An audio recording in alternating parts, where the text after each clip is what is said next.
Many thanks for joining us on Television News. I am Rosemary Ukokotega. The headlines.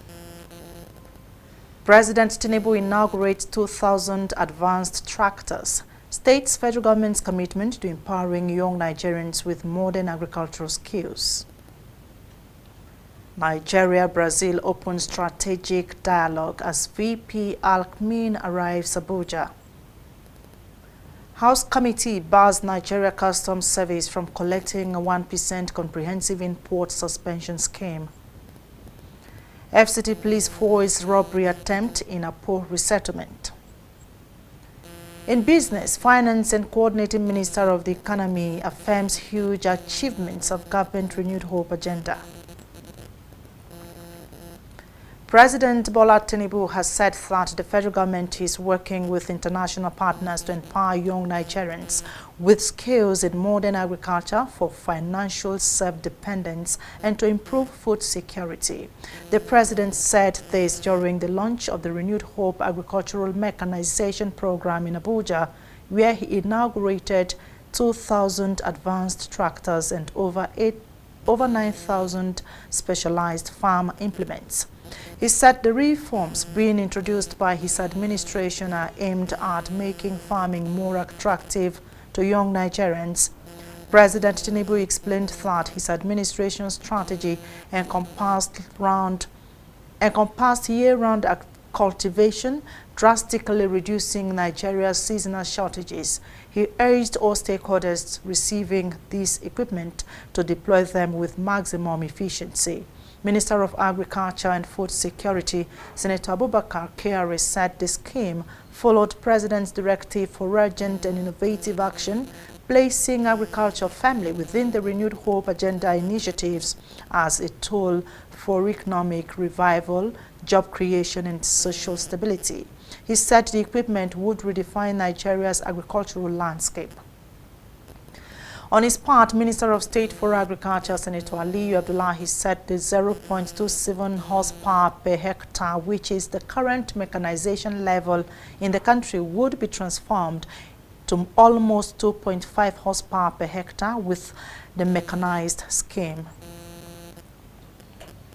Vice President Kashim Shettima is to host Brazilian Vice President Geraldo Alckmin, who, accompanied by his wife Maria Lucia Alckmin, arrived in Abuja on Tuesday for the second session of the Nigeria-Brazil Strategic Dialogue Mechanism (SDM), aimed at strengthening bilateral relations between the both countries.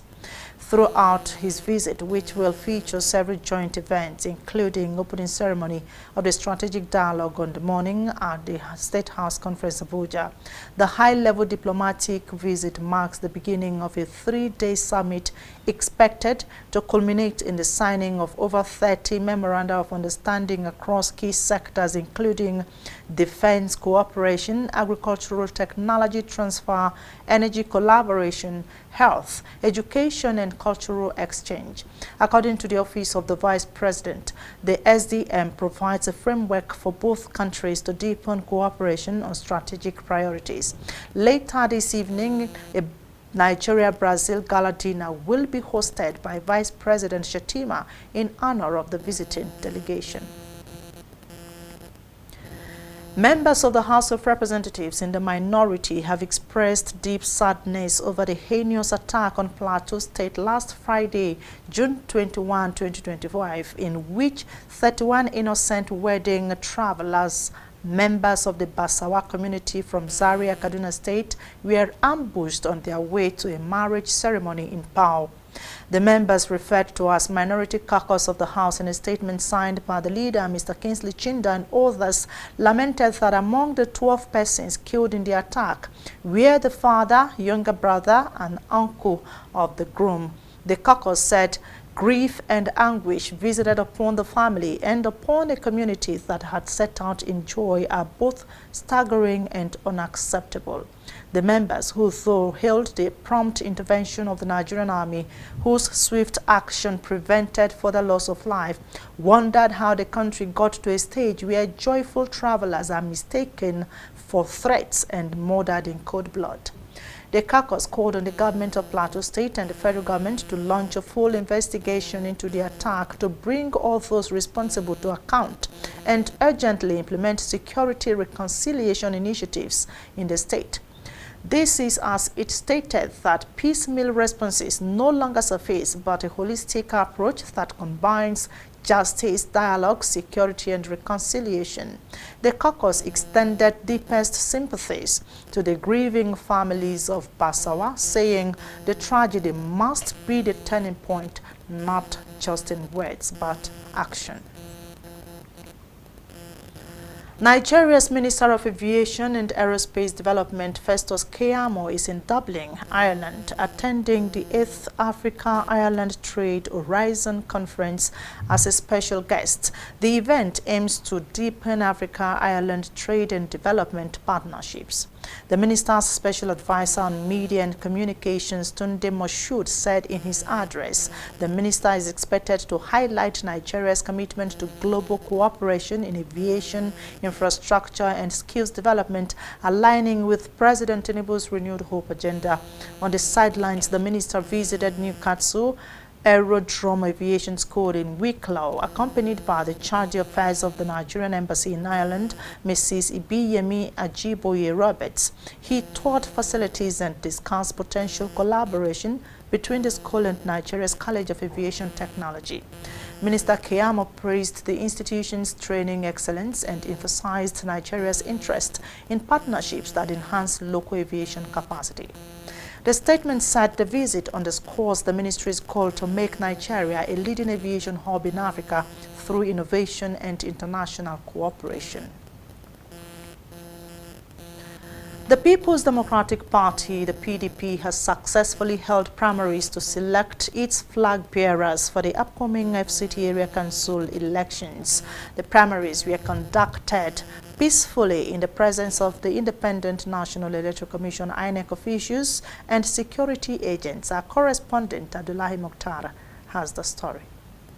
Declaring the results, Mr. Bako Angulu, the state electoral chairman in Kwali Area Council, and Mr. Michael Jigo, his counterpart in Gwagwalada, announced the winners. In Kwali Area Council, Alhaji Mohammed Haruna Pai emerged as the PDP candidate with 13 votes out of 30. Mr. Ibrahim Daniel Kwali, 11 votes. Zakaz Shazim Madaki, 6 votes. In Gwagwalada Area Council, Alhaji Kasim Mohammed Ikwa, the immediate first vice chairman, won with 19 votes. Alhaji Rabiu Adamu Saba scored 11 votes, respectively. I want to announce that Haruna Pai Mohammed is the winner of this primary, the party primaries election.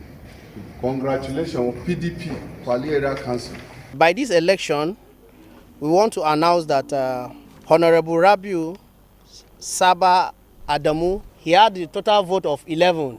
So our own Honorable Kasimu Mohammed Ikwa emerged as the flag bearer of PDP 2026 election with a total number of 19 votes. Put your hands for him.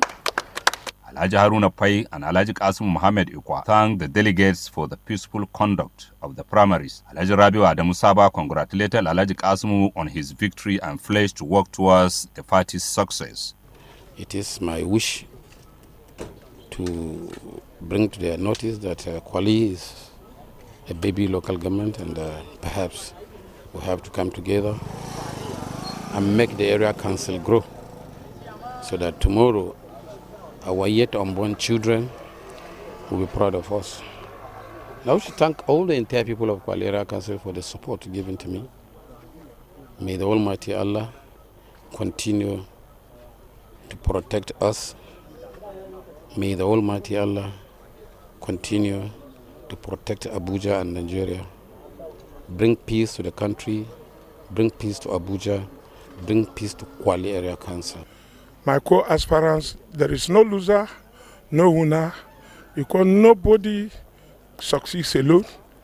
So I'm calling on my co-aspirants and the followers so that we join hands together, we'll make PDP succeed and we'll be proud together. So it's only unity and collective effort that we need now. I congratulate him once again. There's no problem. Inshallah, we'll work together as a party who doesn't have issue. Other party officials also commended the outcome of the exercise, expressing optimism about the party's prospects in the upcoming elections. We are thanking Allah subhanahu wa ta'ala for availing of this opportunity to see this day, and we're thanking him for what we've seen, and we're accepting it with good faith. In fact, the outcome inspired me. I really commend Alhaji Rabiu Adamu Saba for a very good outing. The PDP flag bearers will now await the outcome of the APC primaries scheduled for this week to determine their major contenders in the council elections next year. The results in Abaji and Kuje Area Council were unopposed, with their flag bearers emerging without context. Abdullahi Mukhtar, ASO Television News. Operatives of the Economic and Financial Crimes Commission, EFCC, have arrested a former Chief Financial Officer, CFO, of the Nigerian National Petroleum Company Limited, NNPCL, Omar Issa, over an alleged $7.2 billion fraud linked with the rehabilitation of the Kaduna Warri and Port Harcourt refineries. Also in the custody of the EFCC is a former managing director of Warri Refinery, Jimo Olasunkanmi. Issa, as CFO, was in charge of the release of funds for the turnaround maintenance of the 3 refineries.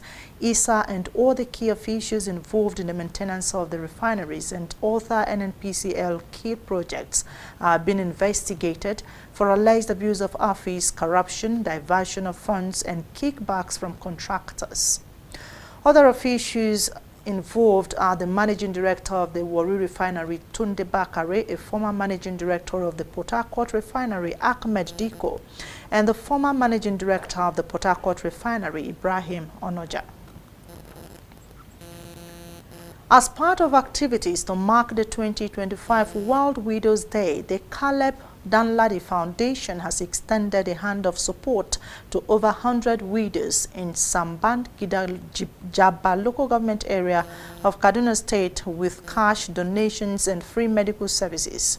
Speaking during the outreach, the founder and chief executive officer of the foundation, Captain Caleb Danladi Bako, said the gesture was aimed at showing solidarity with widows and tapping into the blessings of their prayers. He emphasized the importance of uplifting widows and promised that they would be given priority in the foundation's upcoming Skill Acquisition Center, set to be commissioned soon.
Captain Bako further encouraged the widows to enroll their school-age children in his foundation's pilot back-to-school education program designed to support out-of-school primary pupils of less privileged individuals. In a goodwill message, the Vice Chairman of Jaba local government area, Mustafa Danladi Babaladi, commented the initiative, describing it as a step in the right direction towards addressing the plight of widows in rural communities. Also speaking at the event, the Secretary of Ekwa Koi DC, Reverend Dr. Galadima Yakubu, applauded Captain Bako for his compassion and vision. The event featured free medical checkups and consultations, cash support and interactive sessions with the widows, allowing them to voice their concerns and hopes. Watch ASO Television on DSTV 392, StarTimes TV 127, Free TV 507 on the UHF band, channel 32. Still ahead in the news, Super Falcons hold Portugal 0-0. Plus other stories. Join us again after this timeout. We were warned about this marriage. Because we did not listen, the young maiden is dead. Nana, come here. Hi. Why do you speak so freely with a stranger from Ajani? We were just talking about offering Ojigijage a seat on the council. God be praised. He has 2 wives. So why are you making it look like it is a big deal?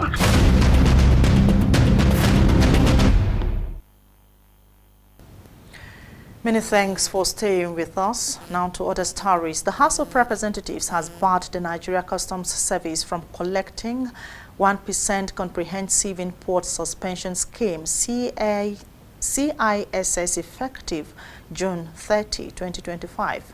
House Committee on Customs, chaired by Mr. Leke Abejide during a budget defense session with the officials of Customs, directed that the agency should rather connect its 4% free on-board FOB, which is the only legal source of income backed by the Act of Parliament as signed by the President of the Federal Republic of Nigeria. The committee also declared as illegal the 7% cost of collection by the service. Chairman of the committee urged the service to operate in accordance with the law or face court action. Nigeria Customs Service, listen to us. We will challenge you in the court of law. Any attempt not to start what the law says you should do, you also face the wrath of the law. Even the 7% cost of collection you are taking is equally illegal. It's an executive fiat of the military. This is a democratic dispensation.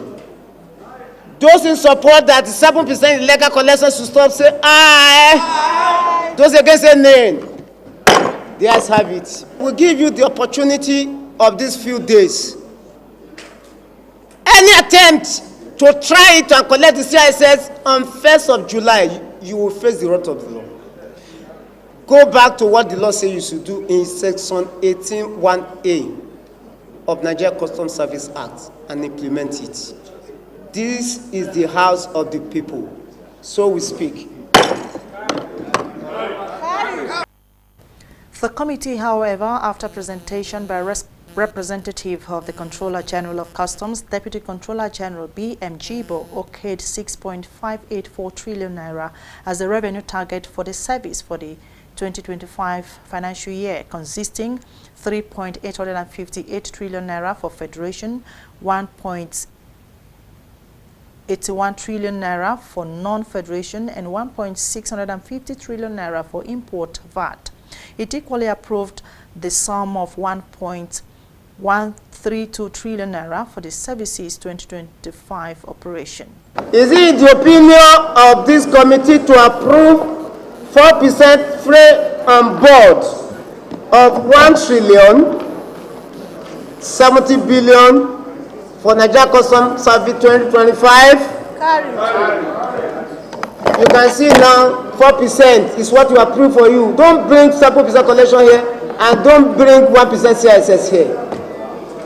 Already carried. Is it the opinion of this committee to approve 2% VAT share that they collect on behalf of federal land revenues that will soon become Nigerian Revenue Service? That is 33 billion. Is it the opinion of this committee to approve the accrued funding for the ongoing capital project of 29 billion? Is it the opinion of this committee to approve personnel costs of 247.16 billion for Nigeria Customs? Is it the opinion of this committee to approve overhead costs of 239.7 billion? Is it the opinion of this committee to approve capital project both ongoing and new 645.42 billion? 100% carried. So for 2025, the sum of 1,132 billion has been approved at the committee level for your operation. So Nigeria Customs outlined several strategic initiatives to meet the 2025 targets, including, among others, implementation of the Unified Customs Information System for full automation, strengthened revenue recovery through post-clearance audit and systems audit, and an increased investment in capacity building and recruitment. The Nigerian Ports Authority (NPA) has projected a substantial revenue rise of over 1.27 trillion naira in 2025, representing a 40% increase from the 894.86 billion naira realized in 2024. Managing Director of the NPA, Mr. Abubakar Dansoho, in a presentation at a budget defense session with the House of Representatives Committee on Ports and Harbors on Monday, said the 2025 revenue is expected to come from the key sources as ship dues, 544.6 billion naira, cargo dues, 413.6 billion naira, concession fees 249.69 billion naira, and administrative revenue 73.7 billion naira. He added that the target is anchored on variables as sweeping modernization efforts, full activation of the Dangote refinery's marine operations, and the deployment of cutting-edge technology to enhance port efficiency. Mr. Dansoho said for 2024, the authority surpassed its revenue target of 865.39 billion naira, posting an actual realization of 894.86 billion naira. The NPA was further informed of a proposed 1.14 trillion naira total expenditure for 2025, with 778.46 billion naira earmarked for capital projects. The House Committee praised NPA's performance. However, the chairman, Mr. Nnolima Nnaji, urged that the authority ramp up performance, improve port infrastructure, and play a greater role in addressing Nigeria's revenue and unemployment challenges. He said the ports remain a critical pillar of Nigeria's economy and urged the agency to meet rising expectations despite operational challenges.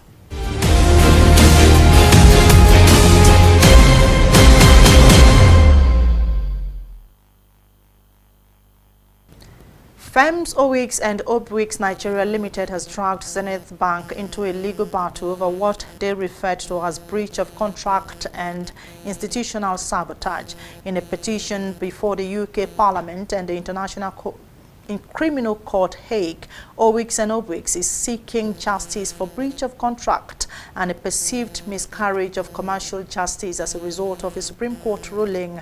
The company had signed an agreement with Zenith Bank to finance a letter of credit in 2018, but the bank failed to issue the LOC after the contract had been signed.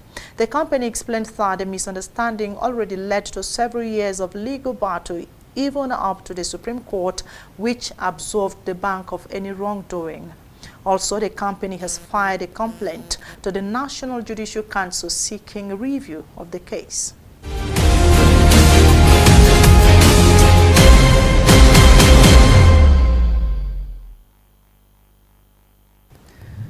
Nigeria Super Falcons showcased flair and grit in the 0-0 draw with host Portugal on Monday, reigning African best goalkeeper Chiamaka Nnadozie excelled. The 9-time African champions, aiming for a 10th title, arrived less than 24 hours before the kick-off, but showed no fatigue, matching the Portuguese stride for stride. A pull-back pass by Christy Uchebe in the 6th minute allowed Diana Silva a chance, but her effort skewed wide of goal. 3 minutes later, Nnadozie claimed the cross brilliantly before Francisca Odega's slick move found Rasheedat Ajibade, whose clever shot almost beat Pereira. In the 24th minute, Nnadozie made another brilliant save as Portugal pressed. However, solid defending ensured Nigeria kept the scoreline goalless. Just before the break, Odega was denied by a last-ditch challenge, and Ritsola Babajide's final pass was overhit, missing a golden scoring chance. After the interval, Nnadozie made 3 world-class saves in 4 minutes, denying Silva, Pinto, and Norton in quick succession. Substitute Ifeoma Onomonu, Ashley Plumtree, and Halima Tuayinde lifted Nigeria's tempo, and Odega's fine pass in the 64th minute narrowly missed a finish. The Falcons dominated the final 20 minutes. Odega hit the